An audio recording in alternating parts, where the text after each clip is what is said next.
Okay, let's start. We'll kick off today's event. Welcome, everyone. Glad you could join us today.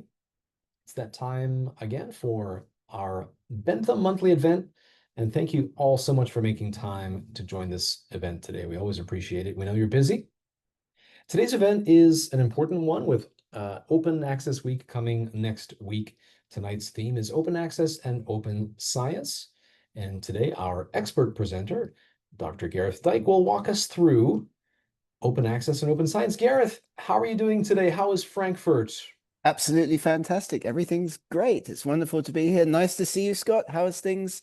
How's it going in Japan? Everything going well? Everything okay? Yeah, it's a bit chilly and wet here, just like I like it. It makes me feel like I'm back home in Vancouver. Excellent stuff. Excellent stuff. This is a special Bentham event, isn't it? Like we've got an extra added part of our audience for the event today. We do. And this is a shout out to the Bentham brand ambassadors. Thanks always for your efforts. And we hope that some of you are joining us tonight. And we'll be sharing some tips and tricks on redeeming some of your bonuses that you can get for representing the Bentham brand. So we'll get to that in just a little bit. If you are not a Bentham brand ambassador, you're absolutely welcome. And thank you for joining us today. We'll include some information today to show you how you can become a Bentham brand ambassador and reap the benefits and rewards. Gareth. Absolutely. Today we're talking about open access, open science. As Scott mentioned already, it's just 1 week before International Open Access Week. That's happening next week. So as usual at Bentham Science at SciTrain, we're ahead of the game. We're getting in there early with this presentation today. And don't forget to let us know where you're from. Give us some information about yourself and where you're from and where you're joining the event today, Scott.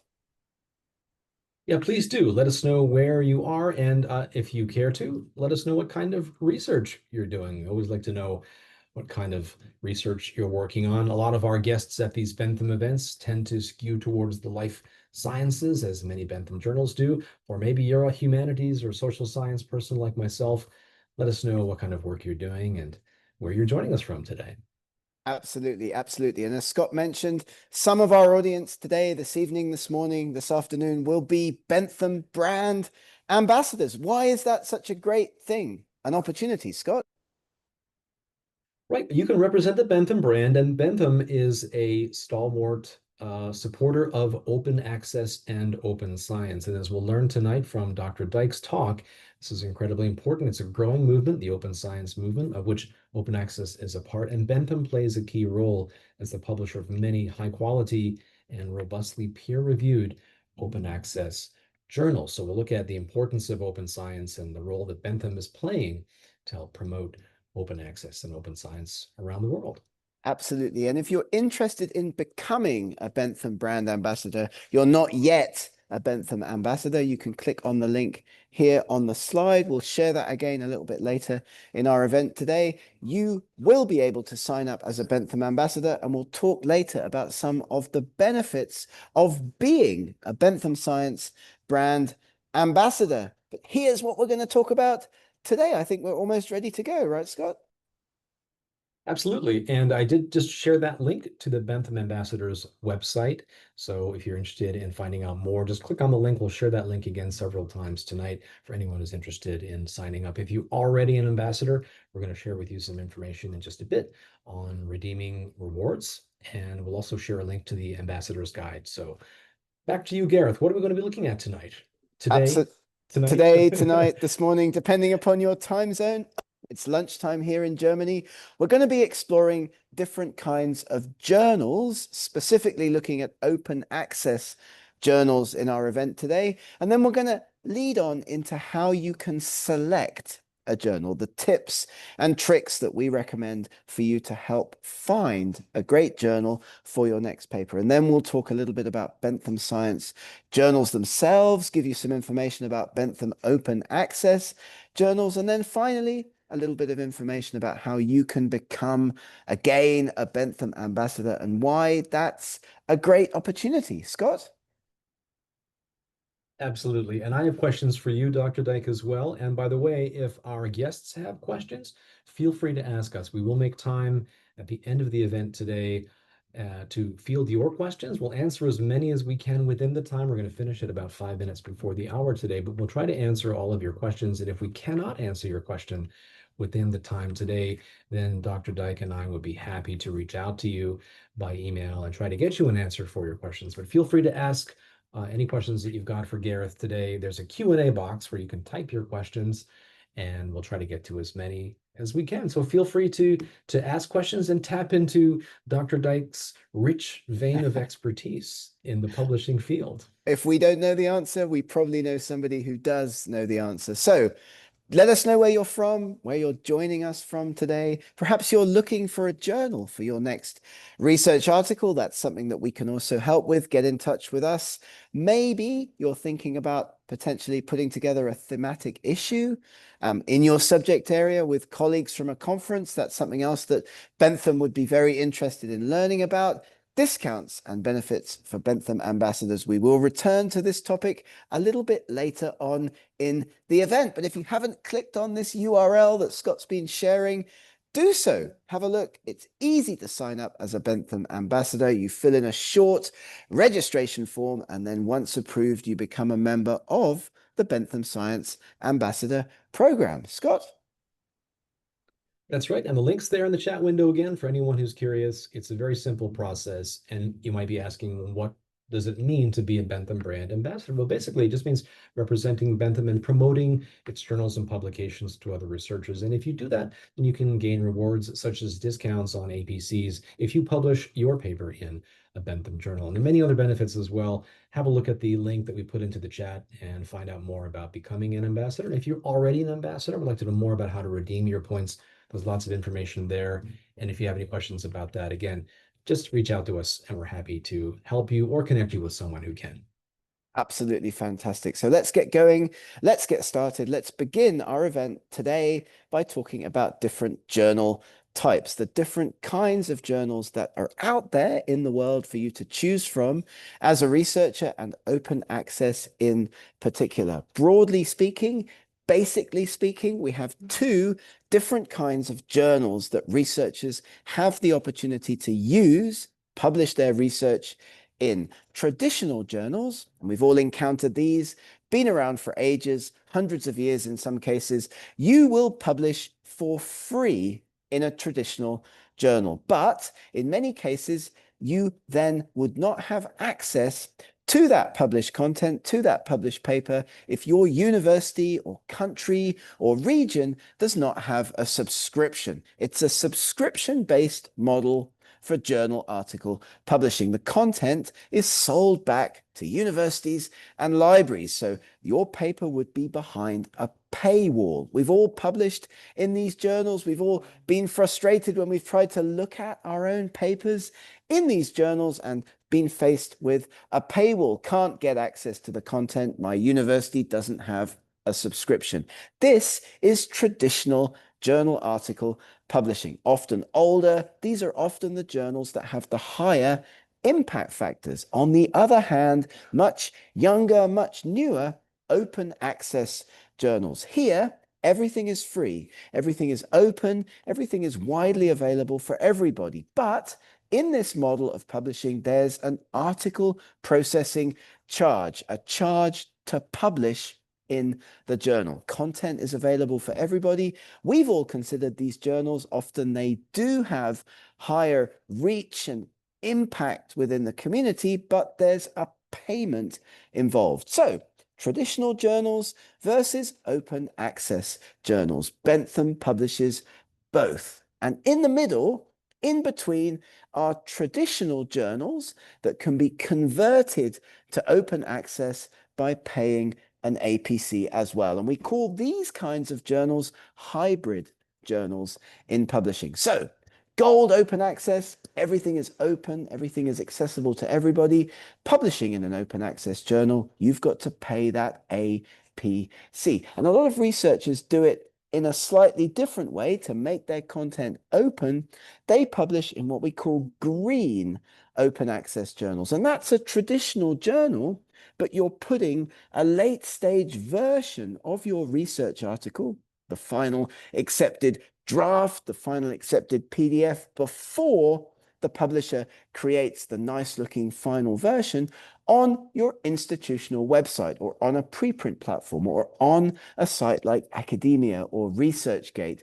These are green open access publishing models. So different ways to do it, different ways to make your research as open and accessible as possible, but many people are choosing to go down the gold open access route with their research papers.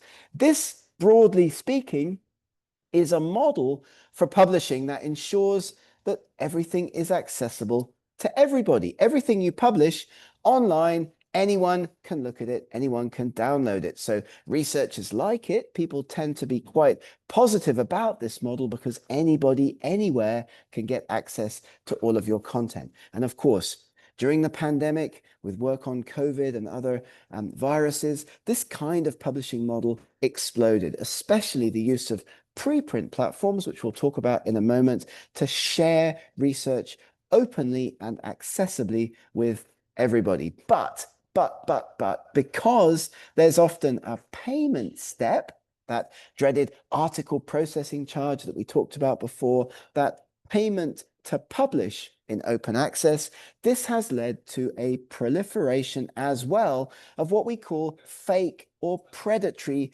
journals. So publishers, journals that are taking advantage of this open access model, this article processing charge based model, trying just to get their hands on your money. So an important issue that we need to talk about in our event today is how to avoid fake or predatory open access journals, and they're getting much more sophisticated. It's quite difficult often for researchers to spot the difference. So we're going to talk about that as well in our event today. Watching out for fake journals. The giveaways can often be the website. The URL is strange. The site contains obvious errors. Indexing. Often these journals are not indexed in the places where we would go to expect to find open access journals like the famous DOAJ, the DWAJ, the Directory of Open Access Journals. The editorial board, members of it are unknown. They don't actually work for the journal. They've just put people's names on a website. The regularity of publication can also be an issue. Look at this as well when you're selecting an open access journal. Is the publisher, is the journal regularly publishing content? Articles need to be properly peer reviewed. The fundamental step in research article publishing is peer review. So if your article or an article in a journal is not being peer reviewed, then probably that's not a very good journal to choose, or the articles don't match with the journal's aims and scopes. And very important as well, never pay any fees. Never give any money to any journal before you get your paper peer reviewed and accepted. And then finally, spam, a terrible problem in publishing. Predatory journals, predatory publishers will bombard you with those emails, right, Scott, which we get all the time inviting us to submit a paper. How are we doing, Scott? Everything going well? Doing great. I just wanted to add a comment, if I may. The first one, I think, was more true maybe 3 to 5 years ago. Websites looking a bit strange. It was a little bit easier to spot predatory journal websites before than it is now. They're getting more and more sophisticated. It's harder and harder to identify predatory journals just from the website alone. So Gareth's tips below there are very important to follow. Things like the fees, charging full fees at submission and so on, spamming you, and fake editorial boards. And even those can be fake. They're very realistic looking predatory journals out there. So tread carefully and take Dr. Dyke's advice and just be careful, especially of those fees at submission, because a lot of those websites look pretty realistic now. If you have questions or you want to check a journal, you can feel free to get in touch with us. We're delighted to talk to people. We'll have time for questions at the end of our event today. But, if in doubt, check the journal. Have a look at the DWAJ, have a look at the Directory of Open Access Journals. Good journals, open access journals, should be indexed. They will be listed in COPE, the Committee on Publication Ethics, DOAJ, OASPA, INAPS, AJOL, these indexes for open access journals. The journal will have, should have, must have a robust peer review process, and all of the fees and policies are fair. clearly listed and explained in detail. Do not ever pay a publisher or a journal until after your paper has been accepted. Lots of predatory publishers and journals ask for submission fees, publication fees before acceptance. Have a look at thinkchecksubmit.org, the DOAJ, publicationethics.org. That's the website of the Committee on Publication Ethics. Resources here on this slide. And again, if you have questions, do get in touch. We're always very happy to help you determine if a journal that you're looking at as a potential route to publication for your next article is really real and above board and legit. So we mentioned preprint platforms a moment ago. This is a great way to be open with your research, sharing your research, your early stage research on a preprint platform is a great way to get it out there, get it shared with the community. So this is a way that you can do this. Preprints are research papers shown to the public before being peer reviewed and published in a journal. Great opportunity for you to put your work out there. Many preprint platforms, Archive, BioArchive, medRxiv, Research Square, eLife, to name but a few. You're protected if you do this by what we call a CC, a Creative Commons license. This is one key author concern. If I preprint my work, will it be protected? Can't somebody steal it? Can't somebody copy it? No, they can't, because you get your work stamped with a Creative Commons license. And that means that you're actually better protected as a researcher if you use one of these platforms. And journals come in, they select from preprint servers to look for research to publish. So do have a think about this as well. In the context of open science and open research, is this right for you? Journals around the world have indicators, metrics that we look at as researchers in the industry to determine whether we should be submitting to that place or not. And we've summarized just a few of them here on this very helpful slide. The impact factor, the site score, the IPP, the impact per publication. These are journal metrics. SNP, eigenfactor, maybe you've heard of the H index. You've got one, but journals also have H indices as well. So if you're struggling to understand what some of these metrics mean, here we've explained how they're calculated. So next time you meet someone and they say, I've got an H index of 250, you can have a look at what that actually means by referring back to this slide. So that was the first part of our event today, journal types. We're going to move on in a minute and talk about journal selection. Really, really, really important, right, Scott, for researchers? Absolutely. And before we get on to tips on journal selection, which is vitally important, I agree.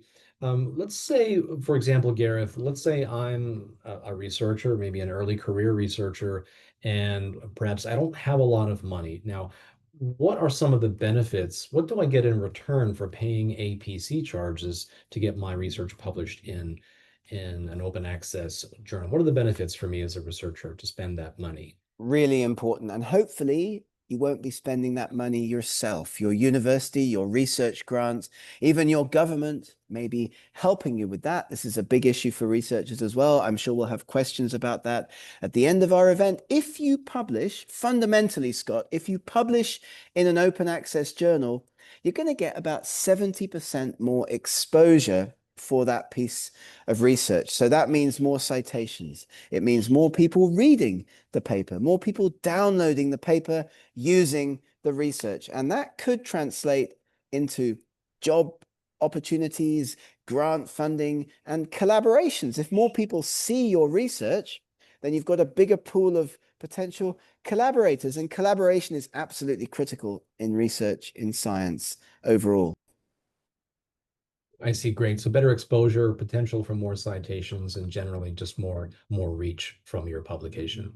Absolutely. So is that worth it? Is the financial pain worth it? Well, it may be in certain situations where you just want as many people as possible to read your article. I mean, you publish in a highly respected international open access journal, then you're going to get a lot of reading, a lot of downloads, a lot of people looking at your research. So with that in mind, let's talk a little bit now about selecting a journal, because this is absolutely key. And we spend a lot of time in our workshops, SciTrain, working with Bentham, talking to researchers about this issue, because finding the best possible journal for your next paper is absolutely key. This is important because having a journal in mind before you start to write speeds up the article publication. It can maximize the impact of your paper, and also doing this carefully, selecting a journal carefully,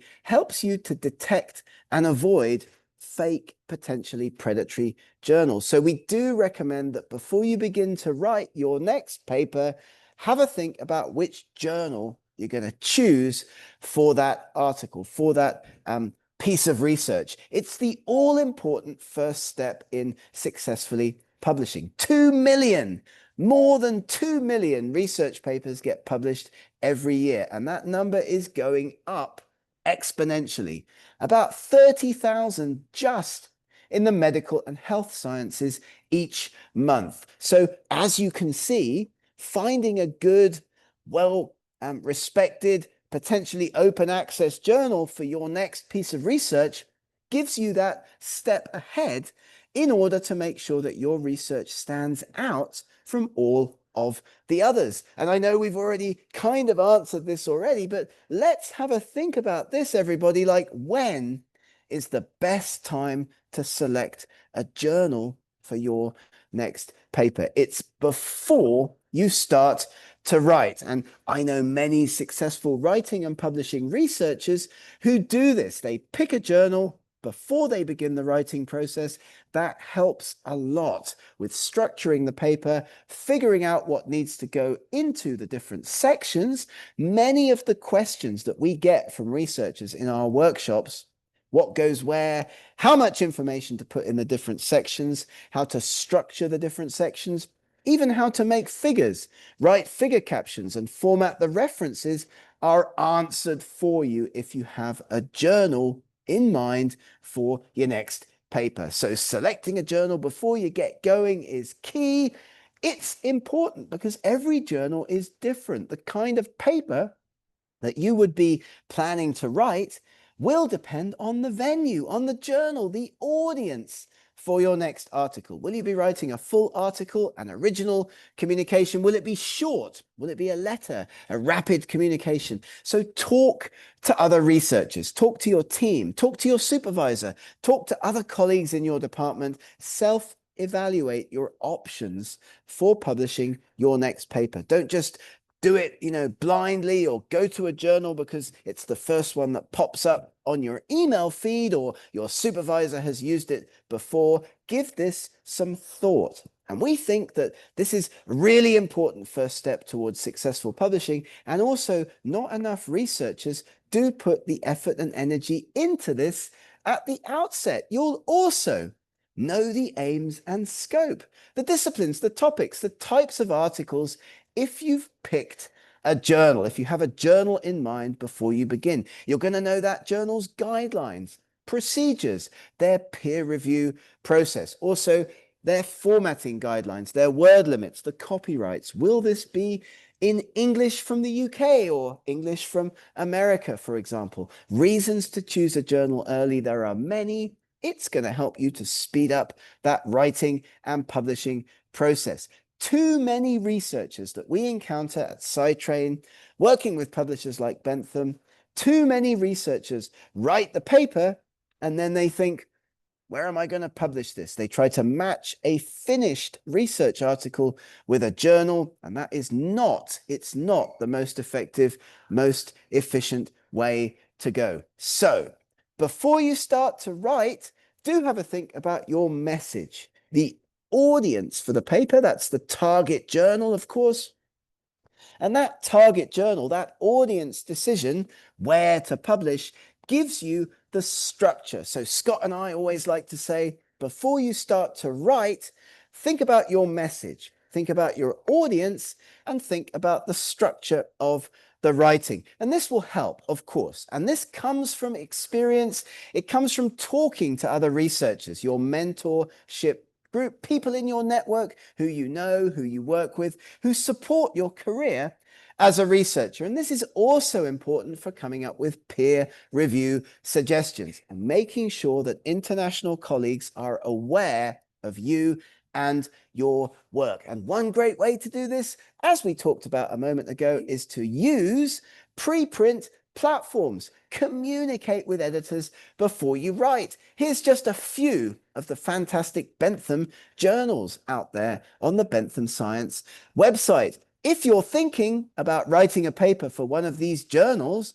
what would be your next step? Well, it would be writing to the editor, talking to the editor about that potential publication, seeing if they would be interested in receiving a submission from you and your team. Because if they get back to you with a favorable response after your initial contact, after your initial communication, then you are already ahead of the game. You're already one step closer to getting your paper successfully published. So when we pick a journal, as researchers, we think about impact factor. We think about reputation, both within the field and outside of the field. How much reach will my paper get within my researcher community, within the people that I care about in my own core subject area? There are many examples of journals that maybe don't have a massive international reputation or a massive impact factor, but are very, very highly read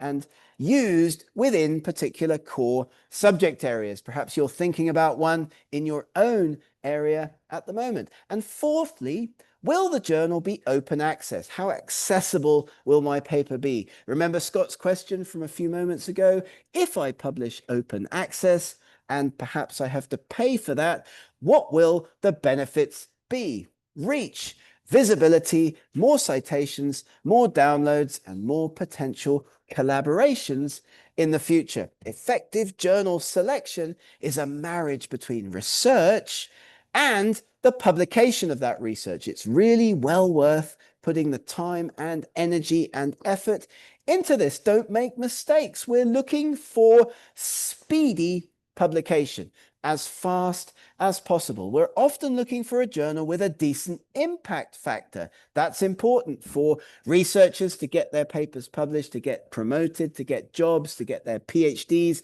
and so on. But we also want high reach and high readership. Hence, open access can be a great choice for researchers considering to publish, but it's an individual choice. Your choice, not the same as my choice or another researcher in your subject area. Do have a look at this. It's a very useful slide. Talks about the different kinds of motivations, the factors that are important to different researcher colleagues around the world. Aims and scope, readership, article type, length, evidence level, publication speed, frequency, indexing, rank, and impact factor. Will the paper be online or printed? And what's the acceptance rate? Many of these kinds of criteria are available, for example, on the DOAJ website or on the website of the journal of the publisher of interest. So do have a look at these. Take the time to find and select a great journal because it really makes a difference. Aim high, choose appropriately. And we're here as well, Scott and I at SciTrain, to help you learn to sell and manage your submissions to journals. If you're interested in some of the other content that we have, other training events that we have, do have a look at the scitrain.com website or get in touch with us at the end, because this topic, journal selection, is far from the only training event that we present on for different publishers and different researchers. And if you're looking for a tool that you can use to help with this, well, there aren't that many out there that are publisher independent. Most journal finder tools, most journal selection tools are owned by publishers. So if you Google or search online for find me a good journal, most of those tools are publisher owned. One that is not, that we're aware of, is called the Edance Journal Selector. And that's a great place to start for your search for a new journal. We're also here to help with advice on self-evaluation, determining if your paper is good enough for a particular journal can be accepted potentially in a particular journal, use this checklist if you're thinking of doing that. How novel is my work within known contexts? Higher impact factor journals are looking for work that is going to give them more citations. How good are your methods, the study design, the data analysis, and so on? Have you minimized bias to maximize your study's validity, reliability? What are the real world implications of the work that you're doing, and for how long? What's the shelf life of this piece of research? Is the study ethically compliant? Data, trials, publishing, authorship, and so on? And is your writing readable and suitable for non-specialist readers? Do get in touch with us if you need help with writing. We have lots of training and other support for researchers in English writing and publishing. So we've talked about journal types. We've talked about journal selection. Let's move on and talk about Bentham journals. Scott, very, very important topic for this event today. Indeed, we'll go on to share a bit of information about Bentham journals and particularly open access journals, but we have some great questions, mainly regarding pre-submission inquiries. A couple of our guests asked, is it appropriate or is it okay to reach out to journal editors before submitting? And yes, absolutely it is. Gareth, you yourself are a journal editor. Do you appreciate it when people reach out to you before submitting just to ask you a question about submitting? Of course, it's absolutely great because many people think editors are like in these ivory towers, like up there. You can't Mhm. contact them, you can't communicate with them. Not the case at all. This helps both the editor, saves time. If Scott sends me a paper, asks me about it over email, I can see it's perhaps not suitable or not interesting enough for my journal. I'd say we're not interested. He can move on to another journal, to another publisher. Everybody saves time and energy. Absolutely great. Do get in touch with editors. They love it if you communicate with them. Scott? And it's more efficient for authors as well. When I work with authors here in Japan, many people have not heard of the idea of a pre-submission email or pre-submission inquiry.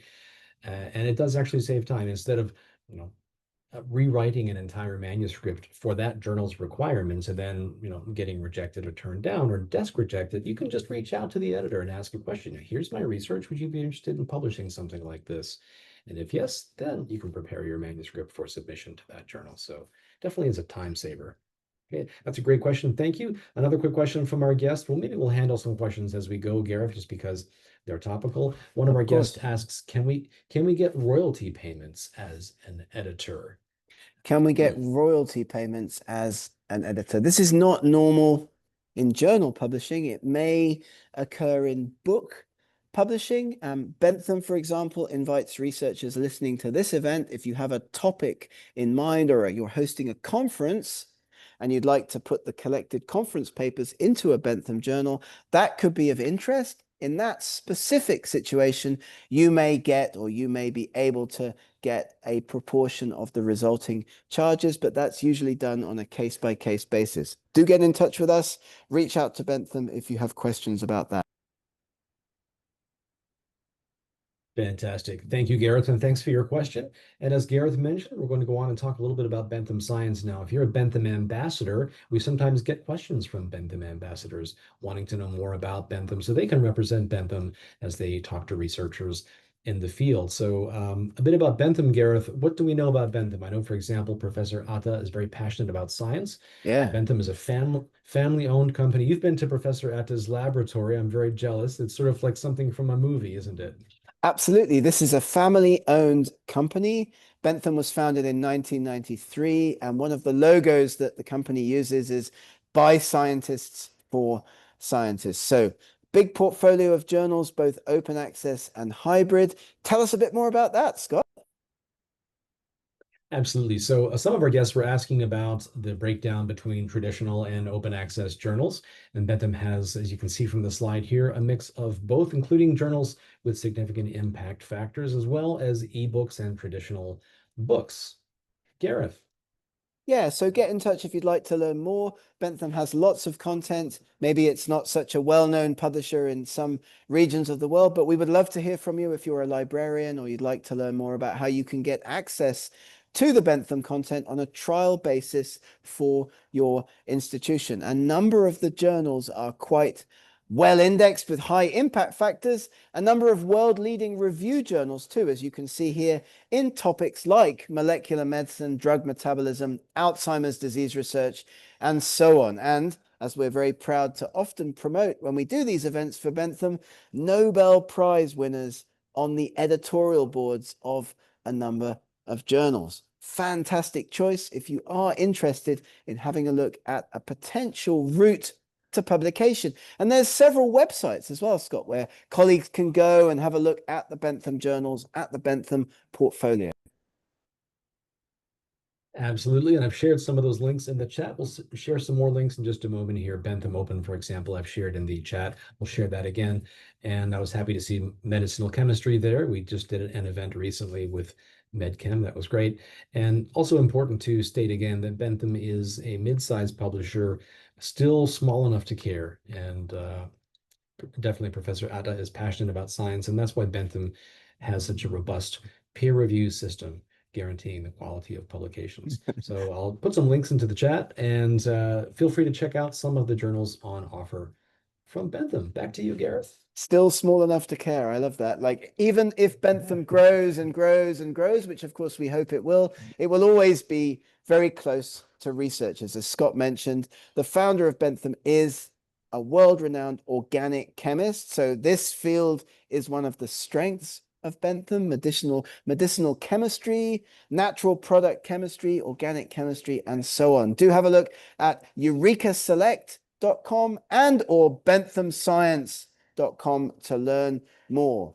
Specifically talking about open access journals, we do have a portfolio of 39 journals in the Gold OA division, Bentham Open. So have a look at those as well. Some great journals, potential choices for your next paper. And what we've done here is we've just given you the top 20 Bentham journals, ranking them by impact factor. If you're not sure about what impact factor is, what that means, do refer back to the slide a little bit earlier on in this presentation. But as you can see, neuropharmacology, vascular pharmacology, and into medicinal chemistry and organic chemistry journals, a strength of this fantastic publisher. Bentham journals are featured in a number of the top indexes, as you can see, Clarivate, the EBSCO database, all in Scopus. You'll find them on the Cabell's whitelist. Very important. That's a great place to go to have a look for predatory journals as well. But great opportunities here for researchers. As we mentioned earlier, if you're a librarian and you'd like to get access to a free trial, do get in touch with the team, get in touch with Scott, and I will be happy to set you up with the right contacts to trial the Bentham content for a number of months at absolutely no charge. You can see what the usage looks like for your researchers and then see if you want to go further with perhaps an institutional subscription. All Bentham open access articles published in titles indexed on Scopus are also now available in Science Direct, which is very important for researchers and something that we thought we should share with you in this event today. And Scott's going to come back now and we're going to talk a little bit about Bentham ambassadors, what that means for you and how you could become and engage with Bentham Science in a little bit more depth. Thanks, Gareth. Yes, and if you are a Bentham ambassador, as always, thank you for joining us and for representing Bentham. If you're not yet, I'll share some links again to help you to find out how to sign up and what the benefits are for you. So I'm going to just share a link here to the Bentham ambassador site. And this is for anyone, whether you're an ambassador already or if you are thinking about becoming one. I'll pop a link into the chat here so that you can access there and find out how to sign up. And if you are an ambassador, how to reap your rewards. I'm just going to put the link into the chat here. Fantastic. We have lots of researchers around the world who participate in this program, Bentham Science Ambassadors. Many of them are joining our event today. What you do is you recommend Bentham Science journals and free online trials to libraries, universities, corporations, and research facilities. Share the good news, evangelize for Bentham Science.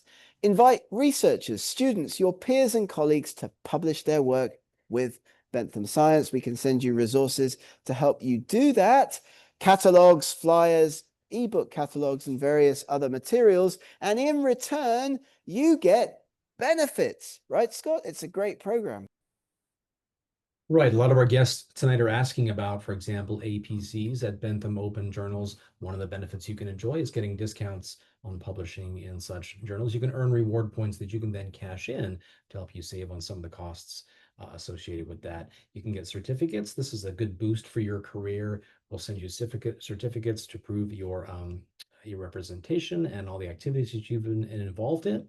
It will give your career and your CV just a bit of a boost, and also will help you to improve your standing in your community. So whether you're an experienced researcher or an early career researcher, there are definitely benefits for your career for being a Bentham brand ambassador. And for redeeming your reward points, excuse me, as Gareth is showing on the slide here, it's quite simple. It's very easy to do. The website is very easy to use. There's a redeem rewards site here. I'll pop a link into the chat window. And for our guests who commented, please send the links by email. Yes, we will gather all of the links we've shared tonight. I'll pop them into the follow-up email tomorrow, including all the links to the Bentham Ambassador site and some of the resources that we shared earlier. So we'll send you a full list of the links that we shared in the chat in tomorrow's email. Gareth. You'll also get the video, a certificate for attending this event as well as all the information that Scott's just mentioned. Promote Bentham, get points, redeem those points, and use them for your next publication. So as we mentioned before, if you're a librarian or you have a librarian friend or you know a librarian that you'd like to reach out to, do scan this QR code, take a screenshot, share the QR code with other colleagues. You can get access to Bentham journals for your institution's library free for 3 months. There's no obligation. You register for a 3-month trial. That means you get access to the complete collection, including more than 40 journals with impact factors, which is absolutely fantastic. And usually we find once a free trial has been initiated, that will then be converted to a subscription later on down the road, because generally people do have a great experience with the Bentham content. If I'm an ambassador, Scott, how do I redeem those fantastic Bentham Science Ambassador reward points? How does that work? It's super simple. As you can see on the slide here, you just go to benthamambassadors.com to the main page. You click on the third icon, it's the bottom right where it says redeem rewards. It's a very simple process. There's just a simple form to fill in and just a few credentials to fill in, and that's it. And the Bentham team will get back to you and they will assign the reward points to your account to cash in later. And here's some examples of the discounts that you can get and the number of journals for which you can get these discounts. So there are different categories for different types of journals you can see here. This is also available on the website. So it's a lot more simple than it seems. Depending on the journal, you get different redemption rates. And it's all really easy to do. The website works great and very easy for ambassadors to cash in and collect your rewards. So if you want to publish open access and you're looking to publish in a journal with an impact factor and you want that paper to be hybrid, so converted to open access after publication, this is a great way to go. Work with Bentham, promote Bentham products, services, journals, ebooks, and so on, get points and redeem them, and you will not have to pay then for your open access publication. This is just a bit more detail. We won't dwell on this, but there's the scorings for you. Of course, you'll get access to all of this in our follow-up email. And we've also shown you this slide already as well. I'll leave this one up while we go to our Q&A, as I know we have a bit of time left in our event today. Have a look at this website, benthamambassadors.com, if you haven't already, which I believe brings us to the conclusion of our event today, Scott, but we do have time for your questions. We always like to leave a good chunk of time at the end of these events in case anyone has a question or a comment. Scott. First, some housekeeping. Thanks for your questions about certificates, videos, transcripts. We will definitely send you everything tomorrow by email. Just check your inbox about 24 hours after the event. We'll send you the full video that you can scan through with a transcript. We also have the chat. We also have the certificates that we'll be sending out. And as some of you suggested, I will gather all the links that we shared with you today I'll pop them into that email as well, just for convenience. For example, we provided links to COPE, to DOAJ, and other resources for checking the validity of journals and avoiding predatory journals. We'll share those links with you as an important resource. And we'll also share with you any of the other links to Bentham ambassadors and point redemption sites as well. So we'll share that with you by email tomorrow. So check your inbox. And we do have some questions for you, Gareth. Some excellent questions coming in tonight. Fire away. We love questions. That's brilliant. This is a great question. Actually, I have a similar question. How do our guest asks, how do publishers normally calculate the APC for Ooh. a journal article? That Interesting. is a great question. It depends on publishers. I mean, different publishers have different charges, and it's calculated based on the prestige of the journal, in effect. So that often means a journal with a higher impact factor has unfortunately got a higher APC, either for full open access in the first instance, if it's a gold open access journal, or a hybrid journal. So just to give you one example, if I send a paper to Nature and it gets accepted, fantastic. I don't have to pay for that because the paper's going to get published behind a paywall, behind a subscription paywall. But if I want to convert that article, Nature is a hybrid journal. If I want to convert that article to full open access, I have to pay the APC, which in this case, wait for it, is about $11,000. And that's one of the highest APCs out there in the industry because of the prestige of the journal. Great question. Thanks for that question. That's an excellent question. Related question, one of our guests asks, is publishing in Bentham Open Science free without APC? Well, that's another motivation to become an ambassador because there will be APC charges. Of course, if it's not an open access journal, there will not be associated charges, but for open access journals, there's normally an APC.